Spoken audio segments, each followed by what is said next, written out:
Hello, everyone. It's our third day of our lecture program on Thinking and Learning, New Sonic Series and Praxis, an online laboratory and residency. And we are more than happy to join us tonight. And I'm Olga Zuva, a moderator and one of the members of the organizing team. And I'm more than grateful now to present our speaker, Pedro Oliveira, who is a Brazilian researcher, sound artist, educator, and he works in advanced decolonizing inquiry of listening and the materiality of sound. And he is a postdoctoral fellow at Helsinki Collegium of Advanced Studies, who holds a PhD from Berlin University of Arts. And I'm more than grateful now to present his topic for tonight is on Spectral as the domain of sonic decolonizing thought. He's going to speak about his recent artistic and scholarly work and the use of so-called accent recognition system in the asylum process of Germany. And he will discuss how it, an attention to the spectral materiality of voice, create decolonizing form of sonic thought, and how the interrogation of machine listening might reveal forking paths which to understand how sound, voice, and language complicate what it means actually to be a human. And I'm encouraging you all to ask some questions, and you can do it in chat, both in YouTube and in Zoom, whether you're watching from one of the platforms. And welcome, and the floor is yours. And how Hello, everyone. interrogation Thank you so of much, machine Olga, for listening the might nice reveal forking paths introduction. to understand how sound, And voice, I'm and super happy language to be part of this complicate program what it and, means actually to be a human. contributing And I'm to encouraging you the all extensive to ask some list of questions, speakers and you and can do it in practitioners, chat, both theoreticians, in and YouTube everything and in in Zoom, between that you have whether you're invited for watching this from super one of the nice program. platforms. And So welcome, welcome, and the floor is everyone. yours. Yeah, thanks for listening. Hello, Um, Before I start sharing my screen and go through the presentation, I think I just want to start exactly from where the description of my contribution for tonight extensive, started from that paragraph that I wrote, especially that part in which I was talking about how paying attention to things for listening, how states are measuring the voice, language, and accent in order to exercise the laws against asylum seekers specifically, how that offers a glimpse and at the same time complicates what it means or what does it mean to listen especially that part to the human, or how does the human, or more important, how the human becomes human through this activities. So that's where I wanted to start, and I will get to the whys and the hows. I arrive at those questions in a second, but I wanted to start by framing the questions that I'm concerned with, and especially because I was put into the theory part of this program that I think like more the theoretical questions that also drive my artistic practice, and perhaps start from those and then opening up as I speak. So that's where I wanted to start. I hope it gets clearer as I speak. If not, feel free to ask questions, no matter how complicated they might be. I'll do my best. So I think the main question, as I said, is how we emerge as humans, also through listening. So what do I mean with that? So how the notion of what it means to be human, or even more important, how the notion of what it means and how do we feel what it is like to be human also emerges through listening. That, of course, means that there is a certain conceptualization of what human means, and which is not just something that emerges naturally, right? Like it is a construct, it is an epistemic.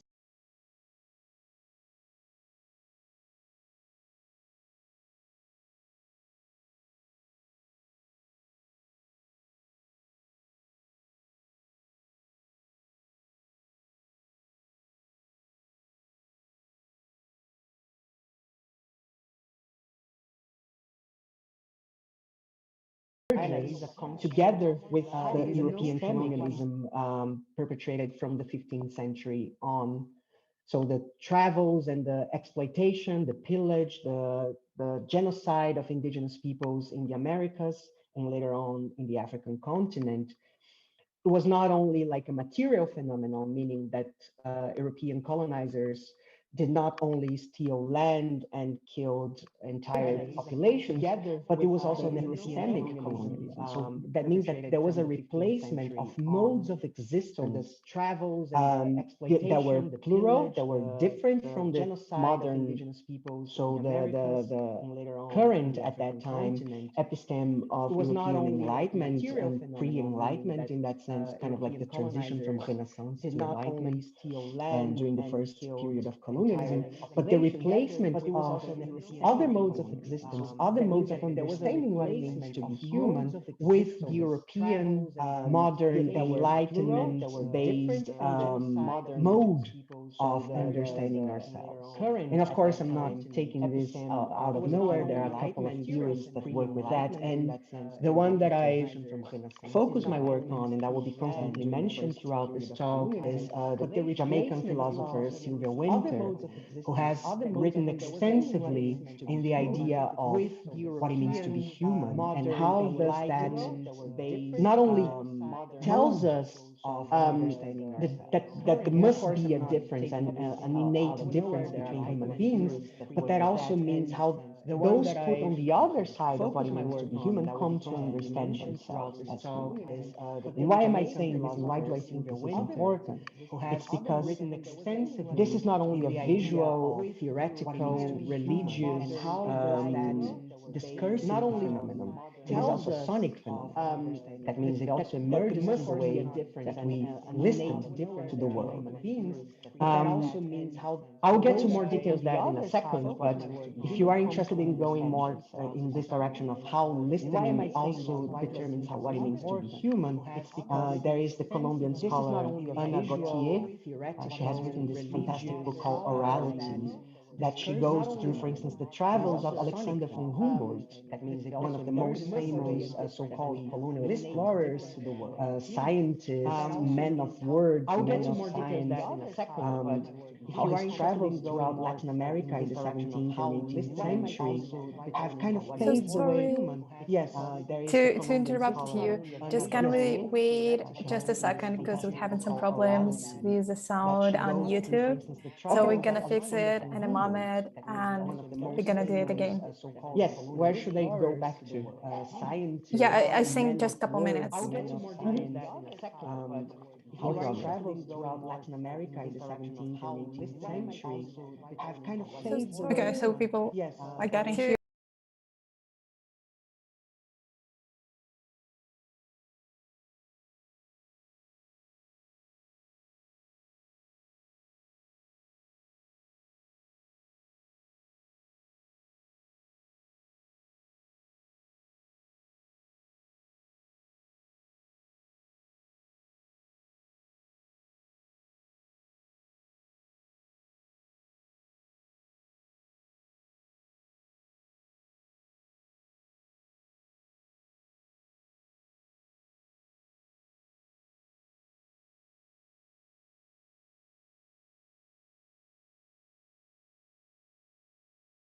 Way and sedimented the emergence of a lot of disciplines in European universities, musicology being one of them, philology and linguistics being other of these disciplines. So there was some sort of knowledge-making practices that was largely based into how these colonial travelers were listening to those that they considered to be belonging to nature versus those that they consider to be belonging to the category of human. This is a much more complicated question. I'm not going to get that much into it, but I just wanted to get like this framework of, to say basically the shortened version will be that I'm interested in how listening determines what it means to be human and how does that continue until today, and it's emerging in other practice of machine listening as the main framework of where my work begins. So that's kind of like the larger theoretical framework. I did like a massive jump of things that I'll be more than happy to get into more detail if questions arise, but that's where I wanted to start. So now, to get a little bit more into the specifics, I will share my screen with you. Oh God, where is it now? Here. Yeah. So, and I want to show you a couple of images. Can you all see it? Is it shared? Okay, good. So my main locus, or the way where I start my research and the way that I kind of like where I open up these questions of what it means to listen to the human, start in 2017 with the introduction of the so-called accent recognition software. Sometimes dialect recognition software, depends on the documents that you look at, introduced by the German Office for Migration and Refugees, the Bundesamt für Migration und Flüchtlinge, also known as BAMF, in Germany in around August, September 2017. So basically, the German authorities, well, in German asylum law, let's take a step back. In German asylum law, there is a way in which the identity of an undocumented asylum seeker can be verified. And one of the modes that they list in the asylum law of Germany is also the spoken word. So das gesprochene Wort. So it's literally written in the law that the spoken word can be a method of identifying an undocumented asylum seeker that arrives in Germany. This is not exclusive to Germany. So this has been since the 90s, started in Sweden, that recordings of the asylum seekers interviews will be sent to companies, to third-party companies, to private companies, and listened to by linguists and native speakers of the language of the asylum seeker in order to determine whether or not that person actually comes from the place that they say they come from. So imagine you are a Syrian citizen, you arrive in Germany without papers, without documents, and the law wants to find other ways to verify that you actually are from Syria, for instance. So the way that was done, or that is still done largely by many countries, is that there are linguists and native speakers that help determine that. And, you know, this is already a complicated matter that I will get to in a second. But Germany, since 2017, is, as far as I'm concerned, as far as I know, as far as my research has found out so far, it's the only country in the world so far that has replaced this listening by linguists and native speakers and from third-party companies, has replaced this whole process with software. So now the determination of whether or not you speak the language from the place that you say you are from is done by software. So it's done automatically. And what you're seeing in the screen right now is one of the documents that, one of the training documents that circulated within the Office for Migration and Refugees to teach caseworkers to deal with the software and how the process goes for the asylum seeker. So instead of recording the interview, which will be the normal way, now an asylum seeker is asked to come to a specific situation, a specific date, a specific appointment, that's the word that I'm looking for, in which they will be asked to take the test. And this test goes like the way you are seeing in this little picture here. So you take a telephone or a headset, there's a picture in front of you that you have to describe, and you have to speak freely in your mother tongue or in the language that you say you speak for 2 minutes. Then this will be analyzed digitally, completely automatically by the software, cut into short snippets, transformed in many ways. And then almost in real time, the caseworker will get a file that says the probabilities of the languages being spoken. So a list of percentages, I will show you in a second, a list of percentages of languages being spoken. And this, just important to emphasize, just from 2 minutes, or, you know, so they say 2 minutes, usually is way less, of recorded speech through a telephone device, in which, you know, the asylum seeker is given an image and they have to describe that image in any way they feel like. So with this document, with this list of probabilities, the caseworker can make a decision as to whether or not the asylum seeker is telling the truth. So to kind of come back a little, you speak for 2 minutes, the software gives a list of probabilities, a caseworker decides whether or not you are telling the truth. The last data, this is just for out of, just so you know the scope of this, the last data is from 2018, so a little bit old already, that the German government has disclosed. So this is from April 2018, and so far that there had been almost 10,000 tests. So you see like at the bottom right, 9,000 something, almost 10,000 tests being done. This is in April 2018. Then December 2018, another request for the government to disclose this information. They disclosed that there had been 18,500 tests of accents being done through the software. So the current data is from December 2018. However, they do not say, they say they don't have enough data to tell for sure how many asylum cases were accepted or denied based on the results of the software. So you see the problem that I'm getting at right now, right? Like, so you have something that determines automatically whether or not an asylum seeker is speaking with the language that they say they speak, and how much that counts in the asylum decision is also very blurry. They cannot tell how hard that evidence is or not for determining someone's right to cross a border and stay. So if you get your asylum case denied on the basis of language or anything else, that usually in most of the cases leads to deportation. So to kind of replace that with software kind of takes a little bit away the responsibility of the Federal Office for Migration and Refugees of telling whether or not someone is lying, or at least assuming that someone is lying. I'll get that in a second too, like this blurry zone between recognizing someone's language and not recognizing someone's language, that blurry zone in between, it's what determines if the government sees them as lying or as telling the truth. Whether or not they are telling the truth or lying in this case is irrelevant, because what matters is what the software says and what the caseworker says in the end.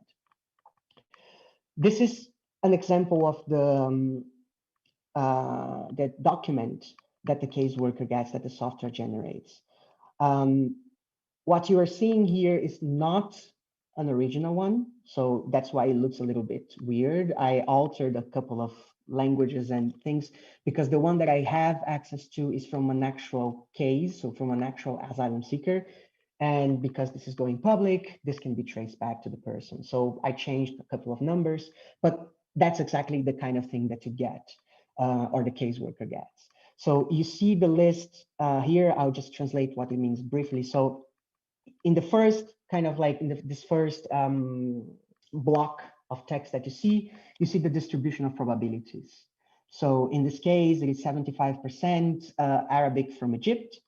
The second line says unknown language, and the last line says other language. So it is also very blurry how it determines what is a language that it doesn't understand and what is a language that it's just other. Then you get the duration of the recording. So the first line says that it was 58 seconds, which is below the 2 minutes that they say it's necessary. But the line after is the netto duration. So how much the software could actually use to do the test. And you see it's only 22 seconds.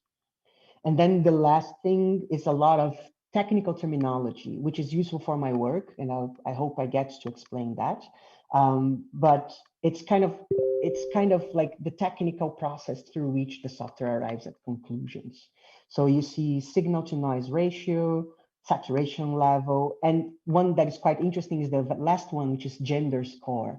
So the software also claims that it's able to determine the gender of the person speaking, which is also, very complicated in and by itself. Okay, so this is the current state of language tests for determining asylum cases in Germany right now. So this is state of the art. It is a kind of like top of the cream technology that the German government is proud of using, even though the error margin is still large. So it started with a 20% error margin. Right now is around 15, which is a lot if you think about. So if you think about 18,000 cases, 15% of that is a lot of people probably being deported with the help of a test result like this, that the one that you're seeing. So now you see that there is a kind of machine listening apparatus taking place that determines whether or not a human being is allowed to stay in a country, is allowed to begin their lives again in Europe, in Germany. So, of course, this is not the only thing that decides, but exactly because it is not clear how heavy this is in a decision, that it makes it so dangerous and so violent. And more than that, if you think about the right to be granted asylum in a country, it is also mean a right to become a citizen, a right to become a subject of law, right? So the right to have rights. That's something that is really important in here, and the German government is replacing human listening with machine listening in order to make that decision. So I started going through this software and seeing what it does, and all these technical details help me sort of reverse engineer what it's trying to do, and this is important for my artistic work. But there is also something at stake here, which is what I was saying in the beginning, the idea that the notion of what it means to be human also emerges through listening.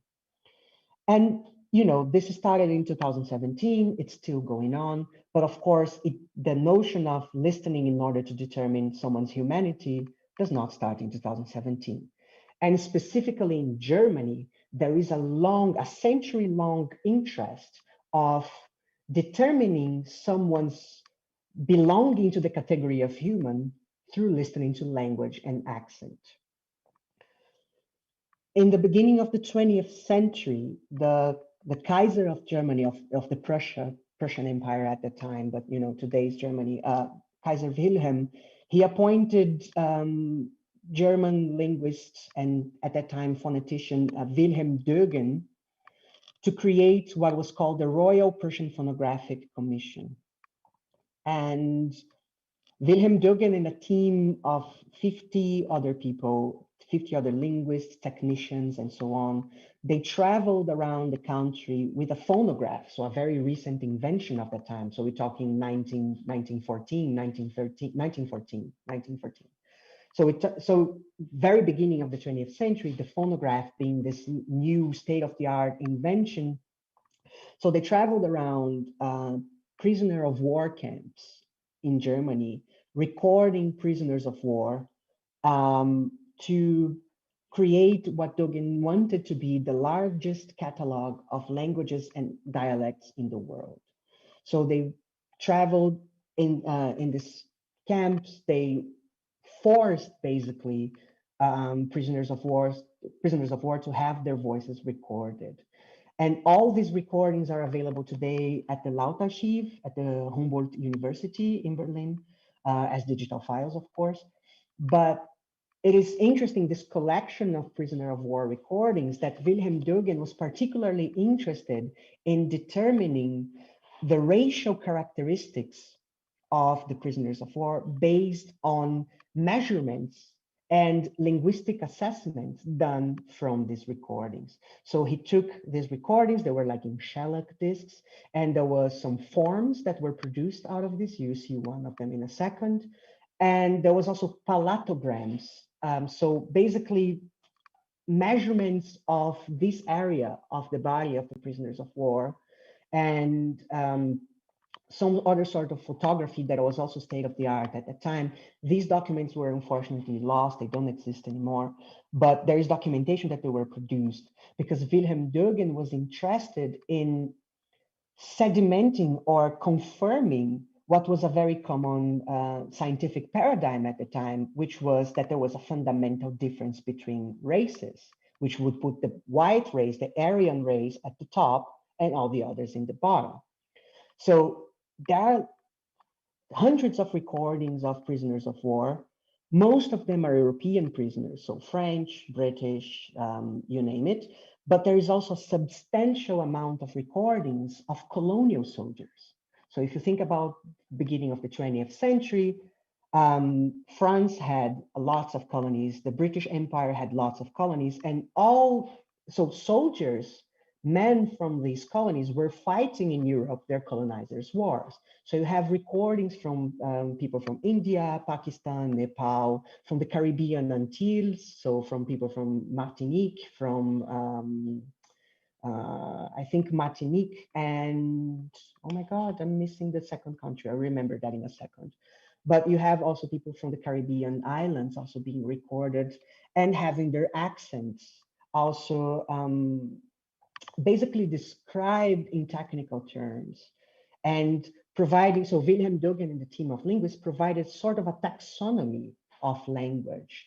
And they wrote extensively about this taxonomy in terms of corporeal difference. So there was a concern with the idea that a difference in the shape of the body would determine someone's hierarchy in the evolution of humankind, which of course would put the German people at the top and everyone else below it. So all of this is written in this book published in 1925 by Wilhelm Dogen called Unter fremden Völkern, which means among foreign peoples. And the descriptions that they give of people's accents, languages, and their corporeal features in this book, there's no other way to put it. It's completely violently racist and sediments all the pseudoscientific racial sciences that was very common at the time. But of course, nowadays to talk about this seems absurd, but if you think about it, how this was kind of coming together with the evolution or the sedimentation or the establishment of scientific disciplines at that time, there is a connection that only parts of it were taken out because they were fundamentally racist, but other parts of their methodologies still kind of paved the way for other scientific methods to arise. And this is evident in many assumptions about machine learning today. So this is one of the forms that people would, like the Prussian Phonographic Commission would produce from the colonial soldiers, or from all soldiers, but this one is from a colonial soldier from Martinique. And especially at the end here, which is what I wanted to show you in the bottom right, you see the evaluation of the linguist. In this case, it's Wilhelm Dogen himself. And in this case, it is a person who spoke a Creole variation of French. And the assessment done by Wilhelm Dogen is that this person, François Joachim Arnaud was his name, he had a middle voice with good consonant pronunciation. So there are these evaluations, there are phonetic transcriptions as well, and there were these palatograms which were unfortunately lost. But you see a similarity with this, in the sense that he wants to list characteristics of speech in order to produce some degree of connection or fundamental connection between body, language, and nationality or ethnicity. So there is this 100-year history placed in Germany that connects these two things. So what it tells me is that these methods, they perdure, they continue. They change shape, of course. You know, we may see the recordings and the forms produced by the Phonographic Commission, and we may think that they are, you know, they are representative of a scientific paradigm that is completely outdated today. But that's not quite the case. In my work, I have been, as I said earlier, kind of trying to reverse engineer what this accent recognition software does. And of course, the German government doesn't tell much about what it does. It doesn't tell details, but based on things that emerge in the little information that they disclose, the copy of this document that I have, and research on current methods for language and accent recognition being done in machine learning, there is a good chance to kind of guess with certainty what kind of methods they are using. And one of the things that emerged from this is that it starts and ends with the transformation of speech to the spectral domain of sound. So then we get a little bit technical, but I promise, I mean, I'm not also a specialist in this, but I will try to do the connection between the theory, what I'm saying, with the technical aspects of it. Because instead of using phonetics, instead of using actually characteristics of the language in order to provide whatever assessment they want to put, even though there are some problems with that method as well, what the software does is actually only focus on acoustic properties of the recorded speech.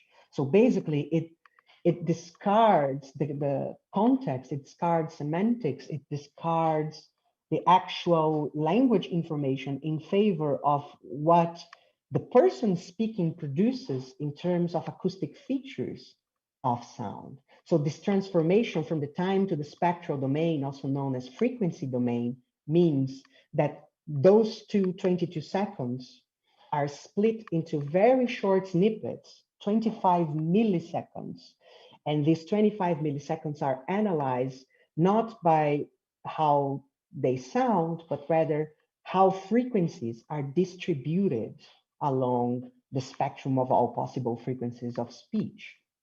So basically, it measures the spectrum of someone's voice-produced language. And if you look at papers and current scientific publications on these methods, one thing that they claim is that this method, this acoustic method, not just the transformation to the spectral domain, but what it does with it, which is the kind of features it extracts from this frequency spectrum, it's said to reveal the mathematical representation of someone's vocal tract. So if you see any similarity with the palatograms that Wilhelm Dubin was producing, that is not coincidence. So basically, these measurements, so they say, reproduce mathematically the shape of someone's vocal tract and treats the shape of someone's vocal tract as a filter, which is fine in and by itself to think of our vocal tract as a filter. But then the next step is to connect the shape of this filter to a notion of identity, citizenship, and more importantly, to determine whether or not someone has the right to stay. This is where I place my work, in this question. What happens in this moment of transformation from the time domain, that is the domain in which we listen to the voice being recorded or listen to someone speaking, to the frequency domain, the moment in which this sound information is transformed into numbers, into visualizations of frequency spectrum. And then measurements are taken from this to produce these percentages that you are seeing.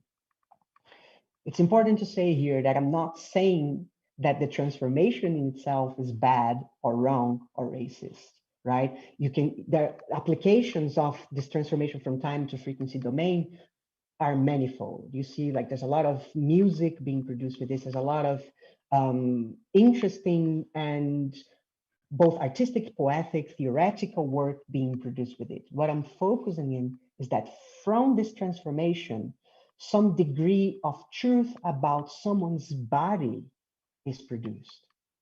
And that's the connection that I make with the idea of listening, what it means to be human. So with my work, I stop at that moment, that transformation, before the voice is measured. And I ask a different question. So how do we arrive at the conclusion that by taking these measurements, we can determine someone's right to be a citizen, right to become human? How from this measurement, we insert all this spectral information of sound into a juridical framework that determines someone's right to be? Because this is executed by written law, right? So there is a law that has an effect on someone's body. And part of this law is based on taking these measurements done in the spectral domain. So I stopped there and I asked different questions. The main question that I'm asking is, what happens if instead of arriving at one answer or a probabilities of languages as an answer to someone's humanity, what happens if we understand that the spectral information of voice contain all possibilities of being human, not just this one determined by this colonial mode of listening, this colonial mode of cataloging, ranking, determining hierarchies amongst human beings?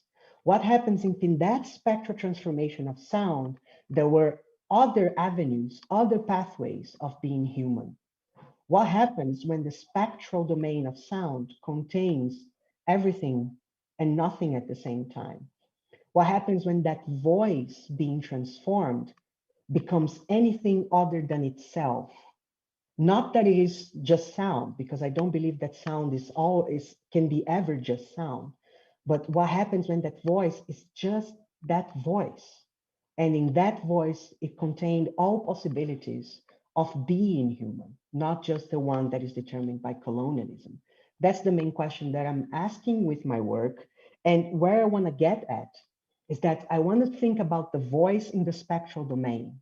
So all these possibilities of transforming the sound, of listening to the voice in different ways than just the one being produced by our vocal tracts, all these possibilities that the voice can be, I'm asking, what happens when we think about this voice as refusing to announce a body? So instead of being the representation of a body and this body being a body of a certain citizenship, what happens when this spectral transformation of the voice refuses to announce a body? So that's why I was talking about Sylvia Wynter in the beginning, because Sylvia Wynter is asking similar questions. She's not talking about sound nor about machine listening, but Sylvia Wynter is also talking about the many possibilities in which the human can emerge. So she talks about how we as a species have made the ways in which we understand, or the ways in which we write down, we tell, we sediment in theory, in practice, what it means to be human. She talks about how we made that very part, that the fact that we produce this, how we made that invisible to ourselves. So how the very notion of human, it seems to be ontological. It seems to be something that comes before our understanding of ourselves. And she's saying, no, we have to come back and look at being human as something that we tell about ourselves. This is like me being very, very, very broad about Sylvia Wynter's thinking, but that's basically what she's getting at. And with my work, I'm trying to kind of look with the same perspective at that. In this moment in which the voice is transformed, I'm seeing as a kind of a crack being opened at what it means to be human. And exactly by affecting these spectral transformations and seeing that as generative, as productive, I'm asking myself whether or not it can become evident how we take for granted this idea that the voice produces a body. And the idea that the voice produces a body is not something that's set in stone. It's not something that, it's just a law of nature. It's actually constructed. And that's not me saying this. There's a number of scholars doing that. Ochoa Gautier, as I mentioned in the beginning, is saying that. But also Nina Sun Eidsheim has written this beautiful book called The Race of Sound, in which she explores how the voice color, the timbre of voice, is also not determinant of someone's body, of someone's race, of someone's gender. So she explores the many ways in this, which is basically a construct. So with my work, exactly by asking the questions to the software, I don't have access to the software, but I have a good knowledge of what it does and how it does. I'm asking questions to the software and saying, how do you arrive at these answers? That's the questions that I'm asking. And in my own artistic process, I try to come up with different answers to that question. So or even better, I try to find different ways of arriving at answers to these questions. So I take all that the software says it does. So transformation of the voice into the spectral domain, analysis in the microtime, transformation, filtering, all those things that are very hi-fi, very machine learning-like. And I take a deliberate lo-fi approach to that in order to really slow down, stretch out, and more importantly, return all these transformations that are done in mathematics back into the domain of listening. So I'm taking this back into the moment in which we start to listen how the software listens to accents.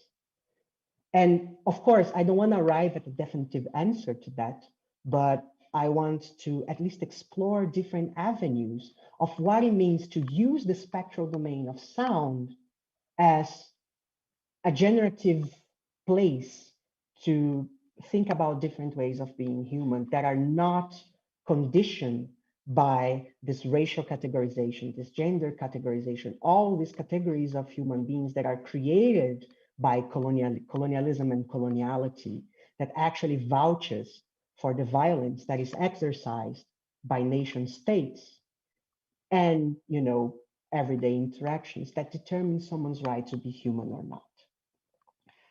So these are the big questions that I'm asking. I don't have any answers whatsoever to that, but I don't see that as problematic at all, because I see that as a constant generation of possible answers, elusive answers, blurry answers, non-answers to that. I base a lot of these approaches in Brazilian scholar Denise Ferreira da Silva. She has extensively written about the necessity that we face right now of extricating, really like separating knowing from being. So this idea that there is a possibility of existing in this uncertainty, in the flux, in the nothingness, in the void.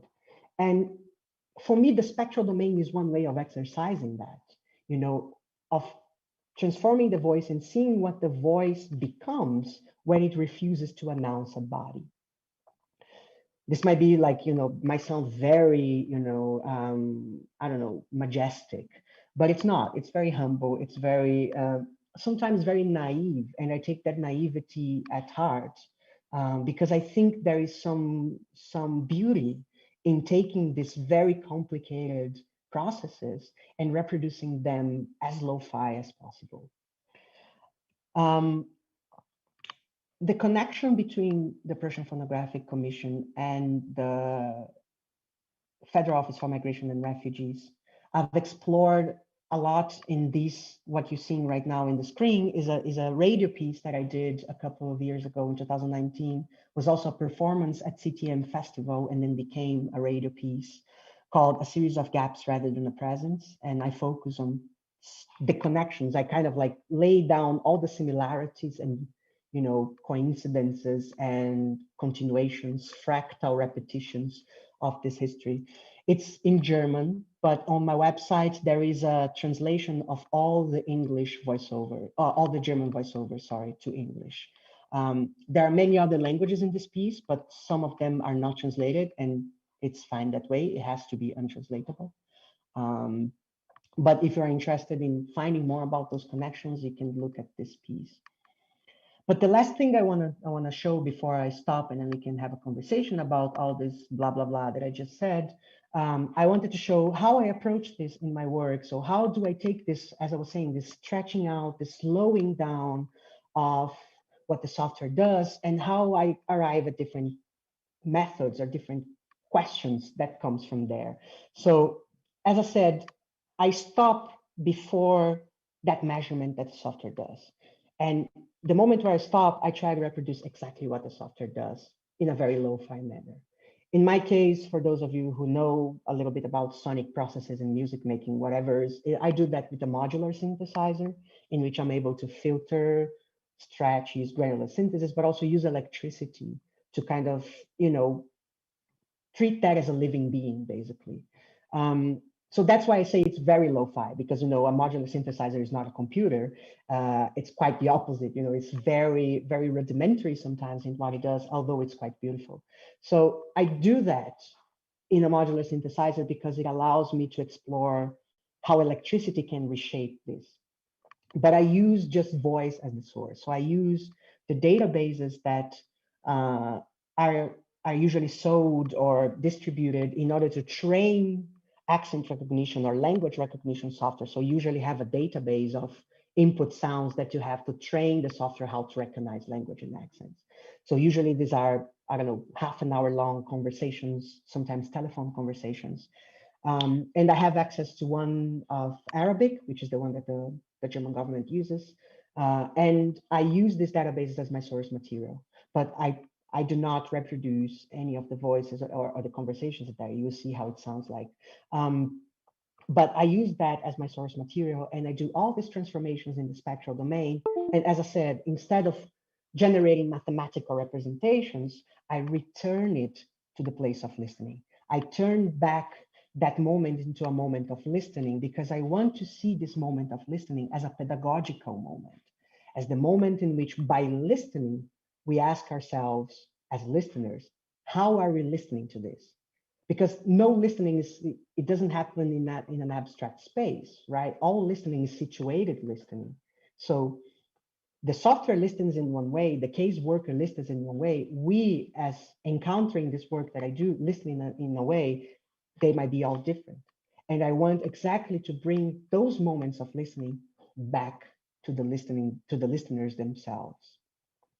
This project on the apparently meaningless texture of noise, I did as a sound essay. It's also available online. I'm actually working again on this project because I got an award for it, and a production award. So I have to make it like much better than it is right now, which I'm super excited to do. But I produced a lot of loops and short compositions using this process that I just described. And when you access the essay, you can navigate. These are like binaural recordings that you can navigate in the essay. What we will listen now is probably going to be mono, because Zoom, I think, collapses everything to mono. If not, it's just going to be stereo. It's not going to be binaural at all. It's just 2 minutes long, and I will just briefly stop here so we can listen.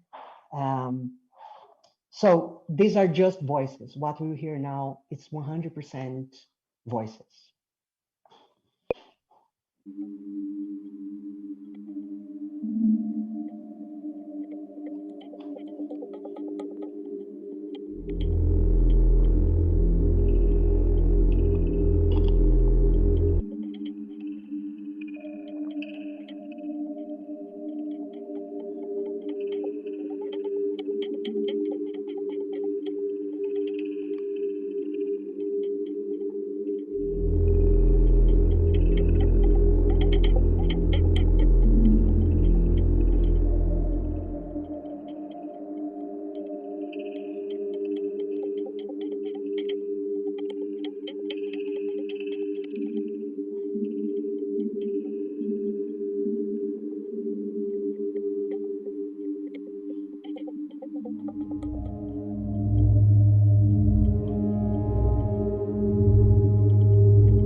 homemade fade out worked nicely. And there are more compositions in that in the essay, and I'm making way more for the new version of the project, which will be online hopefully by fall this year. And to finish off, I wanted to talk about my most recent project, which is this one. There is a point at which methods devour themselves, which was another way of approaching the spectral domain that I did in a very different manner. That's what you just listened. In this, I actually wanted to ask the question, again, place the listener at the center of this question, but ask the question, when do we stop listening to a voice as human? Or when do we start listening to a voice as human? So what I did in this project is, again, I took the same process that the software does and stopped before it started measuring, right? So again, spectral transformation. I just didn't do granular synthesis this time, like this microtime thing, but I also did all these spectral transformations and, spectral filtering, which is something that the software also does. And then I decided to do something else. I decided to again, return this voice to the domain of listening, but do so as completely resynthesized. So basically, technically what I did was basically just using a phase vocoder, if anyone is interested in that, but it doesn't matter. Basically what I did was I reproduced the human voice using only synthesizers, only using oscillators. So when the listener enters the room, what they hear is a human voice, except it's not, is a synthesizer. And for that, I also added another layer, which is I asked someone, a singer who didn't have any knowledge of Brazilian Portuguese, to learn and record the song in Brazilian Portuguese. So I asked Emilia Varanaki, who's a fantastic singer, to learn a Brazilian song in basically 1 week without giving her lyrics or context whatsoever. And she had to, basically learn how to pronounce the words by listening to them. And we recorded the song, and then I completely transformed her voice into synthesized voice, but not synthesized voice in the way that you see Siri or, Alexa or Google Voice. It doesn't sound like that. It's really a bank of oscillators, a bank of, voltages, basically, trying as best as they can to reproduce the spectral content of her original voice. So it's not a robotic voice, it's not an artificial voice, it's an oscillator trying to reproduce a human voice. There's a difference between those things, and you will listen how it sounds like in a second. But what I also did was I tuned the recording to this specific room, which was exhibited in Frankfurt in Germany. So I took measurements of the resonant frequencies of the room, and I emphasized, so I actually not exactly emphasized, but I selected those frequency bands for the oscillators to reproduce. So they echo in the room in a way that also mask how artificial her voice can sound like.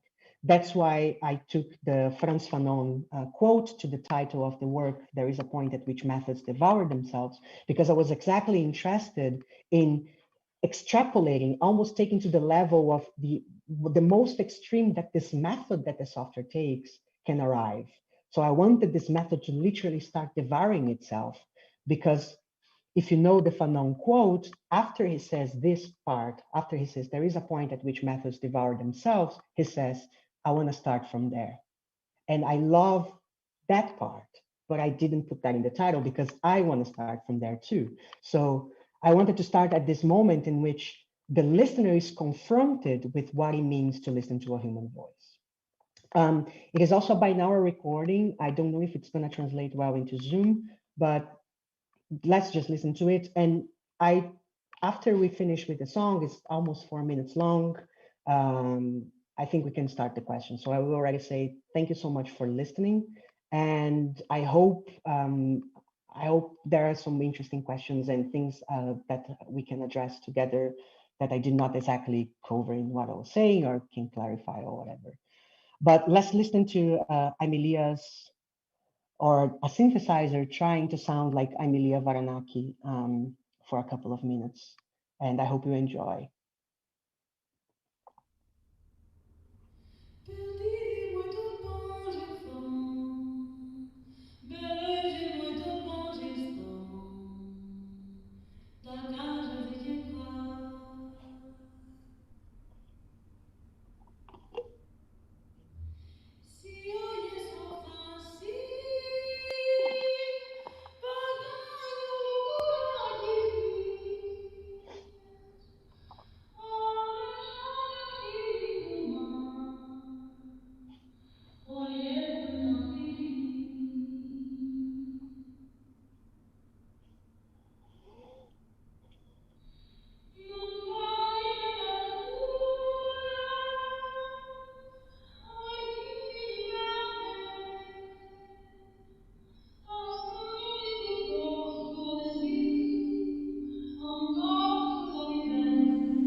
Yeah, that's it.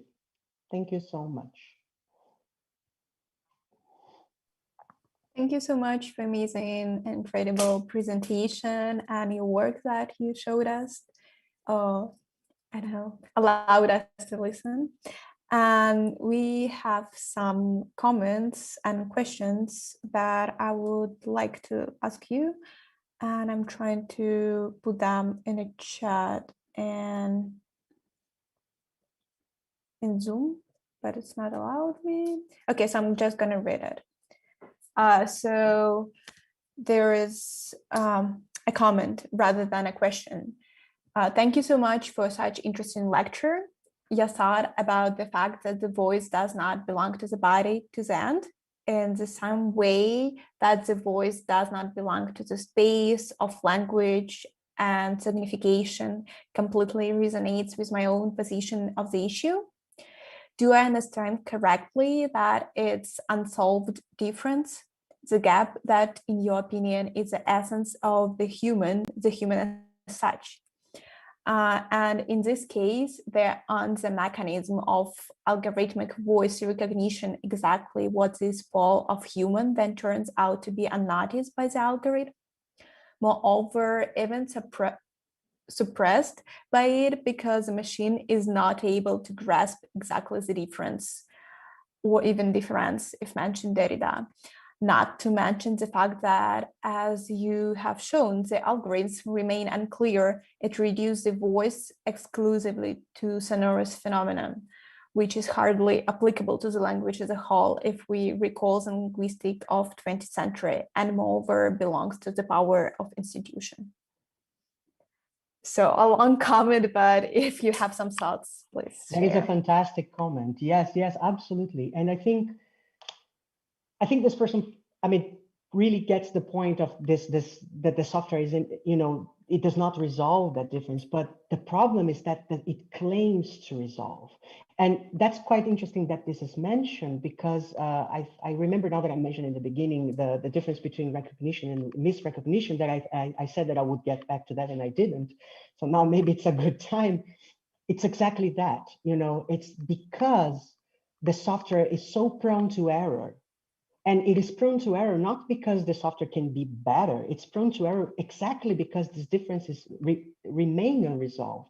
But that doesn't matter to the juridical apparatus that the software serves, right? Because this difference between recognition, meaning I speak Brazilian Portuguese and then I get recognized as a speaker of Brazilian Portuguese, or misrecognition, it says that I'm speaking Russian.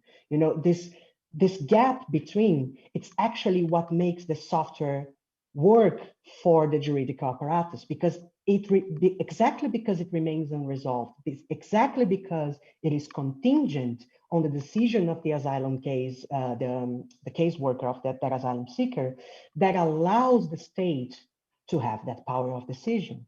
So that has to remain unresolved in order for the software to work.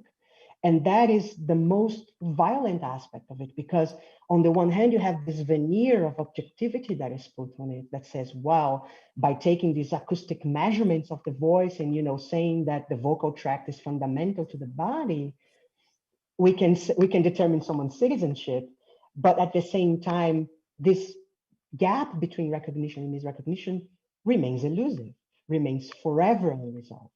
And they have no interest whatsoever in solving that, because that would mean that they have to take more informed decisions. So it is important to keep in mind, and I say this, without any fear whatsoever, that the software works in the interest of deportation. It does not work in the interest of granting someone's asylum.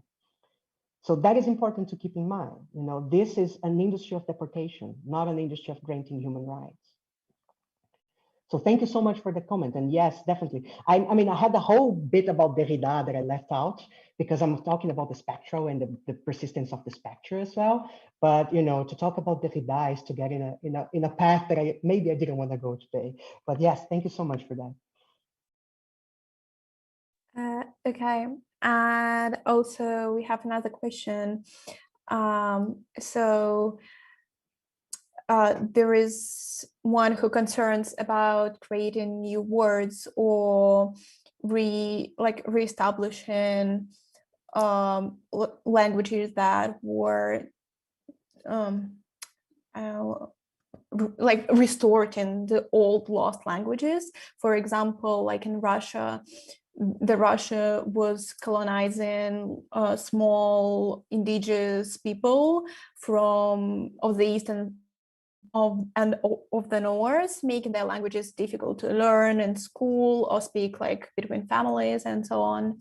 And so in many of these like nations or indigenous citizens, so the actual word human was translated from the languages of indigenous people. So the name of this nation was exactly as a human in their language. For example, Saha, Naitse, Ucha. And so the question is, it seems that the actual meaning of the human was like erased in a way from this nationality, and it just becomes the person of the exact nationality, but not a human, an average. So how do you see the solution of this problem? And the second part of the question is if the making process or creating process of the content or music or sound in the language of these indigenous people by non-indigenous people, by people who are not from their nations, makes this negative praxis, or it could be good and positive as a popularization of the process or like of those indigenous people, and which criteria makes this ethics or I don't know, careful. Yeah, I mean, yes, I mean, again, another fantastic comment and question. Yes, thank you so much. Well, I will give like a short answer to that, and then I will elaborate a little bit. But the short answer is I am in no position whatsoever to say whether or not it's good. I think that should be for indigenous sovereignty to decide. You know, I think that's also this restorative power. It's also that's the giving agency for indigenous peoples who had their languages, their voices sometimes literally stolen, to decide how much of that can be engaged with by non-indigenous people. So then we have to recenter indigenous sovereignty in order to come up with answers to the question of whether or not it's good or bad. And to that, I can direct everyone, if you're not familiar with it already, to Dylan Robinson's book called Hungry Listening. He wrote a fantastic book addressing precisely those questions. So how do both indigenous and non-indigenous peoples can engage with the production of sounds, with language, with music in a restorative, but also respectful and kind of decolonizing way, if you will, quite literally in that case. So Dylan Robinson is one of the people that I would direct you to in order to come up with answers to those questions, because I am in no position whatsoever to give answers to those. In my opinion, the way that I approach dealing with these materials is that I never reproduce them. So in my theoretical research, I work with a lot of these historical recordings from the Persian Phonographic Commission. In my radio piece, you find one of them because it's in a different context. But I think this can be taken into a more like, you know, broad statement of practice. But I think to reproduce those recordings, you are responsible for curating the moment of reproduction. Because you introduce a new listening to that reproduction moment. So how do you take that recording and put it in a context? It's up to me, the researcher, the artist, to take responsibility and accountability for. My decision is not to reproduce them. My decision is never to use my artistic work to reproduce the violences that I'm criticizing. So that's my approach. But, you know, whether or not, how does that relate to indigenous sovereignty, then is up for indigenous peoples to say and to decide. The last thing before we move on is that what you mentioned in the beginning, the comment about extracting languages, it's what Dylan Robinson calls the salvage. It's not him, but he mentions the salvage paradigm, in which colonizers often wanted to save things that they were about to destroy or that they thought would lead to their inevitable destruction. So they already saw indigenous peoples or indigenous ways of being as inevitably coming to an end by the devices of colonialism. So they decided to preserve some of those things of their destruction. And of course, this also removes any possibility of agency of indigenous peoples of maintaining their languages and songs by themselves in their own terms. So this is what I think indigenous theorists will call the salvage paradigm. And Dylan Robinson also talks extensively about that. Thank you a lot for your answer. We have the next question, which is, if the voice, as you say, is disembodied as a non-belonging to the body, space, and etc., how do you see the possibility to hack all those testers, softwares of the race and citizenship? Yeah, that's a great question. In fact, I am currently, well, I should have been writing this already, but I'm not. I will not lie. But I'm currently writing something along those lines with a dear friend of mine, Mahmoud Keshavat, who has done work about forged passports and forged citizenship documents. So we're writing together exactly on this possibility of hacking those softwares, because different from what his work on the passport has shown, I think it's very difficult to come up with a way of deceiving the software exactly because of that parallel between this misrecognition and recognition that I was talking about. The software is so elusive that we cannot know for sure how it's taking the measurements it's taking, but we can also not know how it's arriving at decisions, especially because those decisions hang on the case worker. So I don't think there is a clever way to hack it, because the software itself is already very faulty and very, it already doesn't work. So, that's that thing that makes it difficult on the one hand. On the other hand, I think it's also important to say that with my work, with my artistic work and my theoretical work, I'm not trying to solve this problem, because I don't think there is a solution to that problem that does not go through the abolition of borders. So, my political impetus is way broader than just attacking the software itself, but that's not an excuse not to place demands on what the software is doing. So instead of like coming up with ways in which the software can misrecognize more people or recognize them in order to grant them asylum, I think there are different avenues of work and of activism that are all together that can place different demands. My contribution to this conversation is, on the one hand, to expose the problem and to turn that moment of listening to a moment of pedagogy of what it means to listen. So I'm asking a broader question based on that. But there's also other forms of demands that can be placed, and maybe they do not even go through artistic or theoretical work. They go through, protesting, rioting, placing demands on, on the Bundesamt für Migration und Flüchtlinge, and helping the mechanism of asylum seeking be exposed by how violent it is. So I think there are different ways in which this work can occur. My work only concerns itself with a fraction of it, but that doesn't mean it contains the totality of the demands. I think I myself as a citizen place demands in a different way than I do, not in a different, but it's a complementary way that I do as a scholar and as an artist.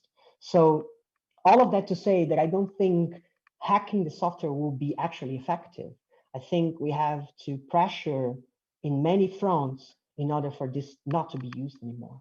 We have to abolish it completely. Thank you a lot for your answer. And adding to that is, I've been listening to a podcast that's about like AIs and neural networks, and it was said that there is no AI or network system or software that works good with accents or languages, that they all fail in a way. And maybe a kind of weird question that I was thinking about is that, like, for all this time we were discussing that how the voice can be separated from the body, or like being disembodied, or being as a voice as it is. But at the same time, I was thinking is if it makes it, in a sense, worse, or Well, let me try to explain. It's like if we are disembodying it, then we limit the possibility to say that the voice is material and it has a body, the body that is individual and has its identity, and the identity is, I know, fluid, it flows and changes. So we kind of saying again that it's all the same, and like limits the possibility to talk about the individuality in a sense. Yeah, that's a very relevant and important question indeed. I think, I apologize if I use the wrong terminology, but I don't think I recognize this work as kind of disembodying the voice, but rather this refusal of announcing a body is what I'm concerned with. So this idea that the voice is fundamentally rooted in the body and not something that is produced exactly by these categorizations that we are talking about. For instance, there was this project a couple of years ago of the genderless AI voice, I think was called, I don't remember, I want to say Q, but it might be influenced because I was watching the QAnon documentary the other day. So it might not be Q, it might be K or whatever. But that was this project of a genderless AI voice. And then, there was all these questions of like, how do you produce a genderless voice? Is there such a thing as a, and the question is not how do you produce a genderless voice? The question is how we listen to a genderless voice.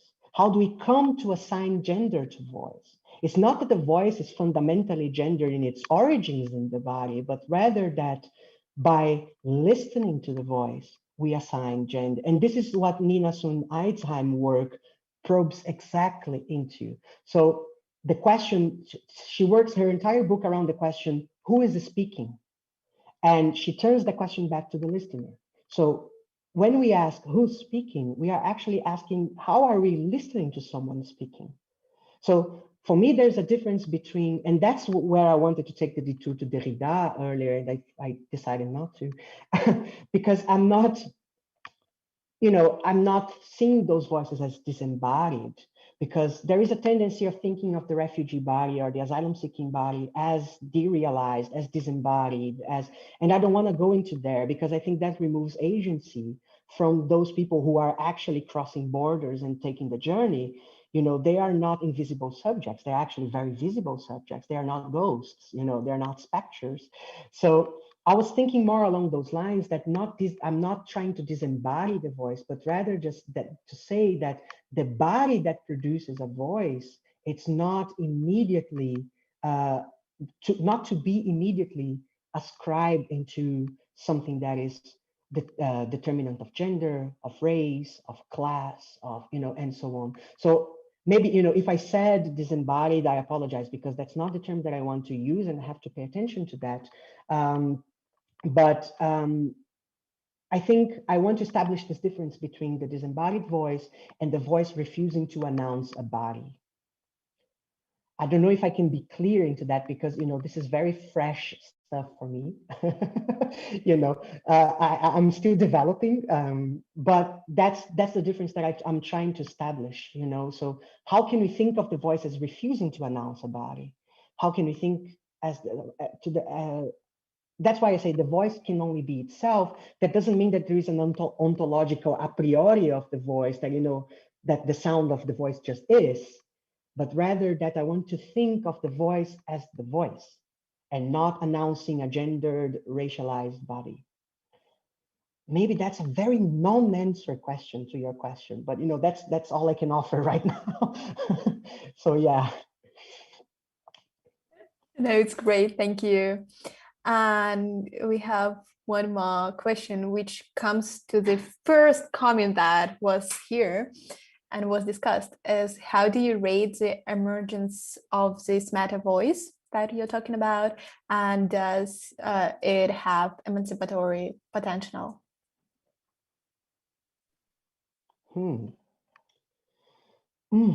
How do I rate? I mean, that means that I place some kind of value into it. And that's also, yeah, that's an important word, actually. How do I rate? Because, coming back to what I was mentioning earlier with Dylan Robinson and all what he's pointing out as this, what he calls hungry listening. is that he's exactly establishing a difference between this and what I was pointing at the very beginning of the talk. He's pointing at this notion of listening concerned with extraction, with resolution. He talks a lot about listening towards resolution. And he identifies that as a very colonial mindset towards listening, that we always have to think of listening as producing some sort of value. And he's asking exactly a different question. So how can we think about listening without assigning value to it? Which, there's a lot of ways that he approaches that. And for me, I take the route of Denise Ferreira da Silva, what I was saying earlier, to this idea of extricating knowing from being. I don't know how to do this, but I mean, I think I can try, I think we can try to, how can we think about listening without value or without necessity of producing value or extracting value from what we listen to? So how do I rate the emergence of this meta voice? I don't, I do not rate, I try not to, at least, it doesn't mean that I'm successful in doing that, but I try not to. And does it have emancipatory potential? I think, yes, I would say yes, but how so, I'm still figuring out.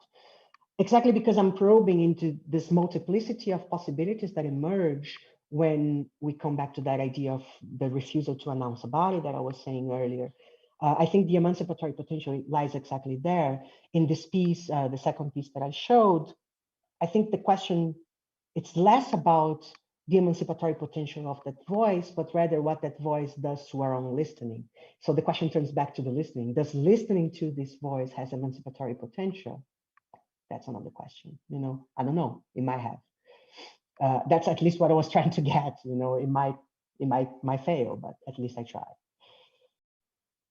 Thank you. And coming from the second project, as you mentioned, we have a comment about it. As the second piece with the resynthesized voice reminded one that of the revolt of Aphrodite, where the attempt of reconstructing the heroine as robot based on a databases of memories, films, etc., ultimately led to that robot manifesting her own will. Yeah, I thought sometimes that Amelia's voice had a will of her own.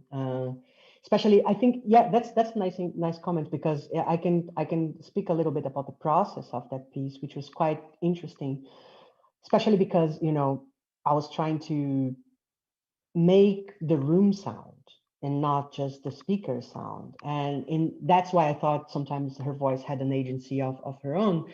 It's because, I was doing this I forgot to mention that, but I did this project in the context of a residency that I did at the Max Planck Institute in Frankfurt last year.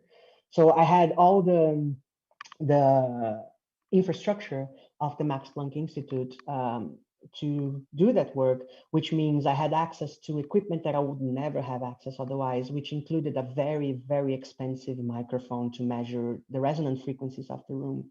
So we went there and we took a lot of measurements, and I had the opportunity of extracting or kind of like filtering out precisely the frequency range of the room itself. So that's why in the reproduction, which is actually recorded at the room, you see that sometimes there is some sort of feedback going on. That is the room singing with her. So maybe that voice created a life of its own. I mean, I have like some sort of spin-off pieces of that piece that maybe one day I will make them available. But there are some in which her voice does really, really funny things that I was not expecting to.